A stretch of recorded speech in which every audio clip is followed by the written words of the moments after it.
হে guys, district ম্যাচিন প্রেম, welcome back to my another video. আজকে আমি এসে গেছি পূর্ব মেদিনীপুর জেলার অন্যতম একটা আইকনিক বললেও ভুল হবে না, যেটা হচ্ছে মহিষাদলের রাজবাড়ি। আর আমার সাথে এসছে আমার দুটো চুতিয়া বন্ধু, ওই যে বসে আছে ওখানে। किस कलर की चड्डी पहने हो? এখনো পর্যন্ত আমরা স্পটে যে পর্যন্ত পৌঁছাইনি, তার আগেই আমাদেরকে পেট পুজো করতে হবে। বাট এই যে আমাদেরকে মেন লোক আছে সবসময় খাই রাস্তায় বেরোলেই যাদের খাই শুরু হয়ে যায়। তো প্রথমে কিছু খাবো। क्या बोला तूने? अबे साले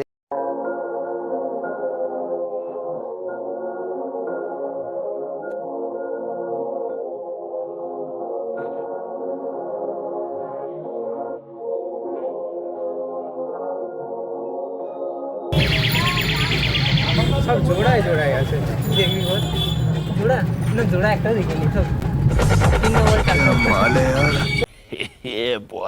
আর এখন এসে গেছি রাজবাড়ির ভেতরের যে অন্দরমহলের যে গেট এখানে রয়েছে। এখনো টিকিট পর্যন্ত কাটা হয়নি, তোমাদেরকে দেখাবো কিভাবে টিকিট কাটতে হবে। টাকা দিয়ে টিকিট কাটতে হবে, কিভাবে কাটতে হবে সেটা ব্যাপার না। তো ভেতরে যাব, সব কিছু দেখাবো, কিভাবে ঘুরবে না তোমরা তোমাদের নিজেদের ইচ্ছায় করবে সেটাও কথা না, আমরা কিভাবে ঘুরবো সেটা দেখাবো। তো চলো ভেতরে যাওয়া যাক।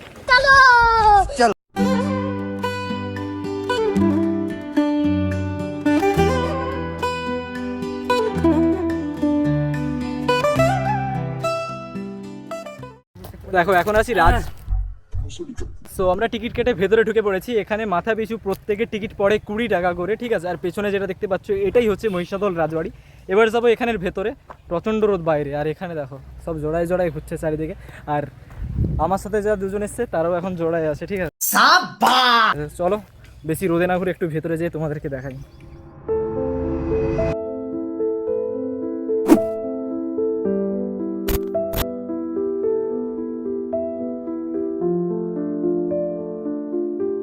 আর এখন জাস্ট ওয়েদারটা দেখো, জাস্ট ওয়াসাম লেভেলের। আর এই হচ্ছে রাজমহলের সামনের সাইড।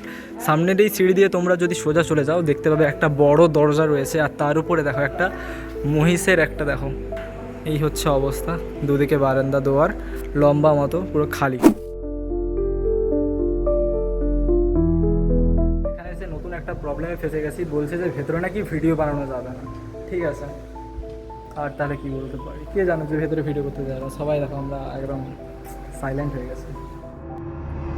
পূর্ব মেদিনীপুর জেলার মহিষাদলে অবস্থিত এই রাজবাড়ি মহিষাদল রাজবাড়ি নামেই পরিচিত। কলকাতা থেকে 110 কিলোমিটার দূরে অবস্থিত এই রাজবাড়ি আপনারা চাইলে সপ্তাহের যে কোনো একদিন ঘুরে আসতেই পারেন। এখানে থাকা খাওয়ার দুই ব্যবস্থাই রয়েছে। এখানে তৈরি হয়েছে বাংলায় অনেক ছবি এবং সিরিয়াল, তার মধ্যে উল্লেখযোগ্য বাংলায় রানী অরুন্ধতী।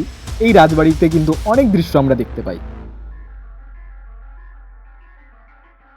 এখন রয়েছি রাজবাড়ির বাইরের সাইডে। এই যে দেখতে পাচ্ছ টোটাল রাজবাড়ি এক সাইড দিয়ে। আর এই যে নিচের যে সাইডটা দেখতে পাচ্ছ এটা হচ্ছে শয়নকক্ষ। আর এর ওপরের যে তালাটা রয়েছে এটা হচ্ছে রাইট নাও এই সময় এটা তোমরা আসতে চাইলে এখানে ভাড়াও থাকতে পারো। অলরাইট তোমরা অনলাইনেও হয়তো বুকিং করতে পারো, দেখে নেবে। রাজবাড়ির ভিতরের অবস্থা এই রুমের মধ্যে ক্যামেরা করে এলাম না। এখানে দেখো একটা আলমারি মতো রয়েছে, তার মধ্যে কিছু পুতুল রয়েছে, যেটা দেখালাম আমি ক্যামেরায় কীভাবে দেখতে, ঠিক আছে। এখানের মধ্যে বেশ কিছু সুন্দর সুন্দর পুতুল রয়েছে, মনে হচ্ছে যে একটা ভোগের বই হয় না, তার যে পুতুলগুলো এখানে রাখা আছে। এই মুহূর্তে একটা মানে কী বলবো, কাঠের একটা আলমারি টাইপের কিছু রয়েছে, গাছ আছে, পুরনো দিনের একটা কিছু ছবি আছে, হয়তো এই রাজমহলেরই কোনো রাজকন্যা, আই থিঙ্ক সো, হতে পারে। আচ্ছা, এইটা হচ্ছে রাজমহলের একটা বড় রুম, যার মধ্যে ক্যামেরা করা কোনোভাবেই এলাও না। যদি ধরে ভাই বলছে এখানে নাকি যারা মানে স্টেশনে ফোন জমা করে। अच्छा ठीक है।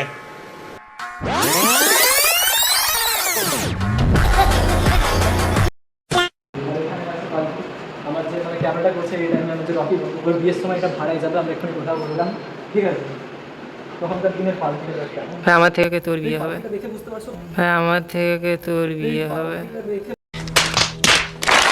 গাইস আজকের ভিডিওটা এই পর্যন্ত রইলো। ভিডিও তোমাদের কেমন লাগলো অবশ্যই এটা কমেন্ট করে জানিয়ে। আর ভিডিও যদি সত্যি ভালো লাগে ভিডিওটাকে লাইক আর শেয়ার করে সবার মাঝে ছড়িয়ে দাও এই ধরনের আরও ইন্টারেস্টিং ভিডিওস পেতে। এটা আমার সত্যি জানা ছিল না যে ওখানে ক্যামেরা অ্যালাউড নেই, যে কারণে আমি তেমনভাবে তোমাদেরকে ওই জায়গাটা ঘুরিয়ে দেখাতে পারিনি, অথবা তেমনভাবে কিছু আমি ভিডিওতে তুলে ধরতে পারিনি।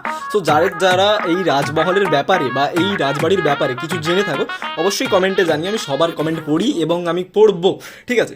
সো আজকের মতো এতটাই। So love you, bad girl.